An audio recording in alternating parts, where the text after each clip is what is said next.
1000 पदों को भरने की भी बात कही गई है। कितना जो है ये धरातल पर उतरेगा, क्योंकि शिक्षा विभाग की तो पुरानी भर्तियां भी अभी तक लटकी हुई है। सर, स्कूल मर्ज को लेकर और कॉलेज मर्ज को लेकर इस साल जो है वो सरकार कैसे नियम बनाने वाली है और कितने स्कूल कॉलेजेस मर्ज हो सकते? स्कूल कॉलेजेस के लिए अलग अलग डायरेक्टरेट बनाने की भी बात कही गई है। धरातल पर ये कब उतरेगा? शिक्षक ट्रांसफर की गाइडलाइंस कब बदलेगी और कब जो है वो ट्रांसफर शुरू होगी? गाइडलाइंस वही है जो प्रिंसिपल, लेक्चरर्स, जेबीटी तमाम प्रमोशंस रुकी हुई है, कब तक होगी? स्मार्ट वर्दी की भी आपने कल बात कही है, तो क्या स्कूलों में ड्रेस कोड टीचर्स के लिए, बच्चों के लिए कंपलसरी होगा? क्या ड्रेस कोड बदलेगा? कई स्कूलों में देखा गया है कि बच्चों के बैग में ऐसी चीज़ें मिली है जो कि नशे से संबंधित है, तो इसको लेकर सरकार क्या कर रही है स्कूलों में? शिक्षा विभाग इस एकेडमिक सेशन में सरकार क्या सख्त कदम उठाने वाली है? क्या बदलाव शिक्षा के क्षेत्र में इस साल देखने को मिलेंगे? नमस्कार, हिमाचल दस्तक में आप सभी का स्वागत है। मैं हूं आपके साथ प्रतिमा चौहान। सुक्खू सरकार का तीसरा बजट पेश हो चुका है और हमारे साथ सीधे बातचीत के लिए शिक्षा मंत्री रोहित ठाकुर जी है, क्योंकि महत्वपूर्ण जो है वो कल शिक्षा के क्षेत्र में भी कई अनाउंसमेंट्स हुई है। तो सर, सबसे बड़ी जो आपको लगता है कि सबसे बड़ा जो है वो शिक्षा के क्षेत्र में आगामी वित्तीय वर्ष में क्या कुछ होने वाला है? निरंतर मैं समझता हूँ पिछले 3 वर्षों से जिस तरह से बजट आया है उसमें एक प्राथमिकता एजुकेशन डिपार्टमेंट को मिली है और उसका ही परिणाम है कि कहीं ना कहीं जो क्वालिटी एजुकेशन से रिलेटेड जो हमने कदम उठाए, सुधार से संबंधित जो हमने कदम उठाए, उसके परिणाम भी देखने को मिल रहे हैं। और इस बजट में विशेषकर जहां मैं समझता हूं पिछले वर्ष के मुकाबले उसमें बढ़ोतरी की गई है और साथ ही साथ जो क्वालिटी एजुकेशन का हमारी सरकार का एक कृत संकल्प है उसमें आगे बढ़ा जाएगा।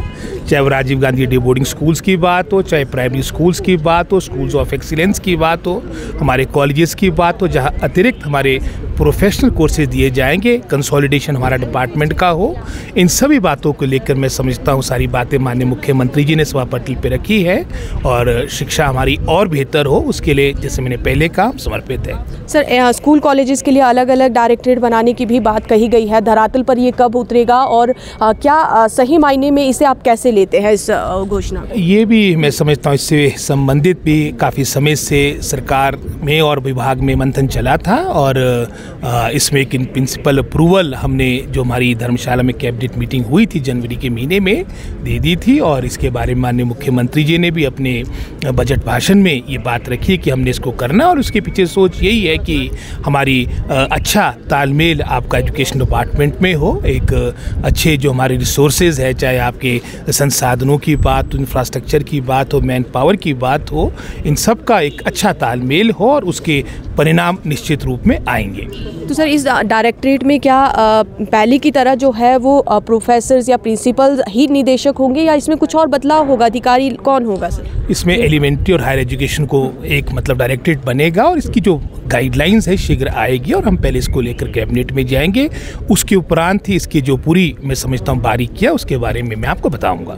सर, 1000 पदों को भरने की भी बात कही गई है, तो कितना जो है ये धरातल पर उतरेगा, क्योंकि शिक्षा विभाग की तो पुरानी भर्तियां भी अभी तक लटकी हुई है? नहीं, 1000 नहीं, हजारों की संख्या में हमारी पद भरे जाएंगे, जिसमें विशेषकर अगर आप इस अवधि के दौरान की बात करेंगे लगभग कोई हमने 6000 पद इन 2 वर्षों में भरे हैं। लगभग कोई 3600-3700 तो लगभग हमारे बैच वाइज के माध्यम से हमारे टीजीटी, हमारे जेबीटी, हमारे सीएनबी टीचर्स, आपके विदाउट टीचर और आपकी सिंगल टीचर स्कूल्स में अधिकतर इनकी अपॉइंटमेंट्स हुई। आपके लगभग कोई 700 के आसपास आपके पीजीटीज यानी लेक्चरर्स, इनकी नियुक्तियां अंतिम स्टेज पे है। हालांकि 2-3 सब्जेक्ट्स की नियुक्तियां हमने दे दी है और फर्स्ट वीक अप्रैल में जो बाकी शेष सब्जेक्ट रहे उनको भी नियुक्तियां मिल जाएगी।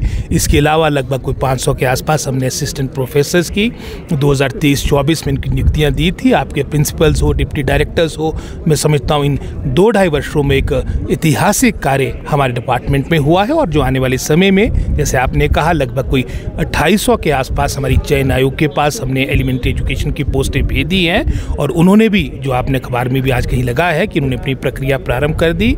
इसके अलावा आपके समग्र शिक्षा के माध्यम से, आउटसोर्स के माध्यम से लगभग कोई 6000 से अधिक जो हमारे प्री प्राइमरी स्कूल्स हैं वहाँ पर जहाँ 6200 टीचर्स हमने एनटीटी के लगाने हैं, जिसकी प्रक्रिया भी आपकी प्रारंभ हो चुकी है। इसी तरह से इन स्कूल्स में एक आया हो ये भी मैं समझता हूँ काफ़ी बड़ी संख्या, 6000 से ऊपर ये पद होंगे।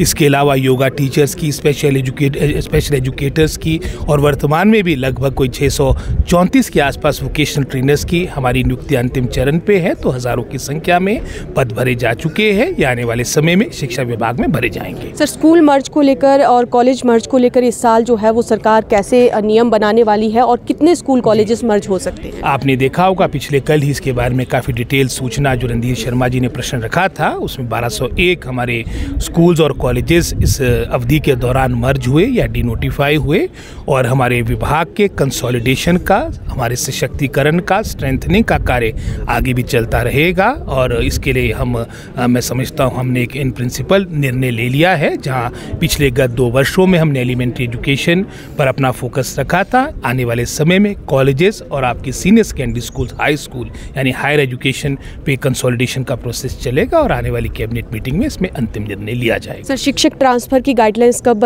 बदलेगी और कब जो है वो ट्रांसफर शुरू होगी? गाइडलाइंस वही है जो पर्सनल डिपार्टमेंट ने पहले की बनाई है, और हमने बिल्कुल स्पष्ट कर दिया, कैबिनेट का निर्णय है ये अगस्त 2024 का, कि एकेडमिक सेशन के दौरान कोई भी ट्रांसफर ना हो। और मैं आज ही बताते प्रसन्नता होती है कि इसमें मैं समझता हूँ उसको प्रैक्टिकली अमली जमा पहनाया भी गया, और उसके एक सुखद परिणाम आए, जिसका उदाहरण एक असर की रिपोर्ट भी है।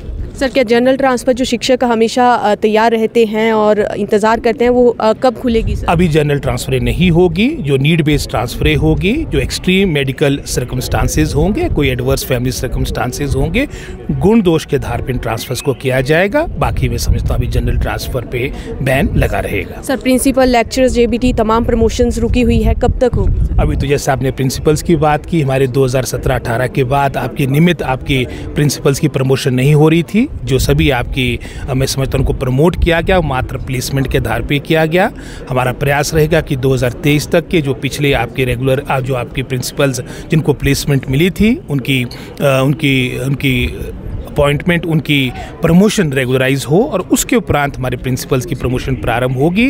और साथ ही साथ पीजीटी, क्योंकि हमारा रैशनलाइजेशन का प्रोसेस चला है, ये क्रम भी प्रारंभ होगा युक्तिकरण के बाद। जी सर, इसके साथ ही स्मार्ट वर्दी की भी आपने कल बात कही है, तो क्या स्कूलों में ड्रेस कोड टीचर्स के लिए, बच्चों के लिए कंपलसरी होगा? क्या ड्रेस कोड बदलेगा? ये हमने निर्णय लिया था कि एक जो कारण मैं समझता हूँ प्राइवेट स्कूल्स और एक हमारे सरकारी स्कूल्स के बीच जो एक अंतर आ रहा था, कहीं ना कहीं ड्रेस से संबंधित बात भी थी, कोई इस तरह का कॉम्प्लेक्स ना हो, तो हमने निर्णय लिया था कि जो स्थानीय एसएमसी है, स्थानीय हमारा स्टाफ है, हमारा गवर्नमेंट स्टाफ है, वो निर्णय ले कि अगर वहाँ के पेरेंट्स चाहते कि यहाँ पर हमारी कोई ड्रेस में परिवर्तन करने की आवश्यकता है, वो निर्णय हमने उन पर डाला था। और इसी तरह से जहाँ टीचर्स की बात आती, उसमें हमने स्पष्ट कहा कि एक गरिमापूर्ण ड्रेस हो, डिसेंट ड्रेस हो। और जैसे हमीरपुर में वहाँ तो उन्होंने सहमति के साथ पूरे स्टाफ ने अपनी ड्रेस बदल दी, तो एक स्वागत योग्य कदम है, लेकिन सब जगह हम इसको फोर्स नहीं कर सकते। इन जनरल जो हमने मानक बनाए वो डिसेंसी के ड्रेस के साथ जुड़े हो, और गरिमापूर्ण ड्रेस हो, मर्यादा में ड्रेस। सर, एक सवाल नशे को लेकर, कई स्कूलों में देखा गया है कि बच्चों के बैग में ऐसी चीजें मिली है जो कि नशे से संबंधित है, तो इसको लेकर सरकार क्या कर रही है स्कूलों? ये तो जीरो टॉलरेंस के साथ हमारी सरकार, हमारा विभाग कार्य कर रहा है, और निश्चित रूप में मैं समझता हूँ जहाँ भी इस तरह की बात होगी, हमारा विभाग, सरकार एक्शन लेगा। और मैं हमेशा कहता हूँ ये समस्या मात्र किसी विभाग या सरकार की नहीं, इसको तो हमको सामूहिक रूप में पूरे प्रदेश को, सभी प्रदेशवासियों को, हिमाचल प्रदेश से आपका विशेषकर जो सिंथेटिक ड्रग्स की एक बहुत बड़ी समस्या आ चुकी है, उसको उखाड़ फेंकने के लिए एक मुहिम छेड़नी पड़ेगी। करेंगे क्या सर? अगर बच्चे के बैग में मिल जाता है तो विभाग क्या करेगा? विभाग उसमें मैं समझता हूँ सारी बात की जांच पड़ताल करेगा, और जो पेडलर है वहाँ तक पहुँचकर मैं समझता हूँ स्टर्न एक्शन लिया जाएगा। सर, अंतिम सवाल, शिक्षा विभाग इस एकेडमिक सेशन में सरकार क्या सख्त कदम उठाने वाली है? क्या बदलाव शिक्षा के क्षेत्र में इस साल देखने को मिलेंगे? सबसे महत्वपूर्ण मैं समझता हूँ, अगर हम अपने विभाग की बात करें तो कंसोलिडेशन का प्रोसेस चलता रहेगा, और निश्चित रूप पे हमारे पास बहुत अच्छा ट्रेंड स्टाफ है अगर आप कंपेयर करेंगे प्राइवेट स्कूल से, लेकिन एक वर्क कल्चर और अच्छी तरीके से प्रमोट हमारे शिक्षा संस्थानों में हो, सरकारी स्कूलों में हो, गवर्नमेंट इंस्टीट्यूशंस में हो, इस सोच के साथ मैं समझता हूँ सरकार और विभाग कार्य करेगा। जी, बहुत बहुत शुक्रिया सर। तो ये थे हमारे साथ शिक्षा मंत्री रोहित ठाकुर जी, और तमाम सभी मसलों पर हमने इनसे बात की, शिक्षा के क्षेत्र में हिमाचल प्रदेश में क्या कुछ जो है वो बदलाव इस शैक्षणिक सत्र में देखने को मिलेंगे। तो फिलहाल अभी के लिए मुझे इजाज़त दीजिए। देखते और पढ़ते रहिए हिमाचल दस्तक। नमस्कार।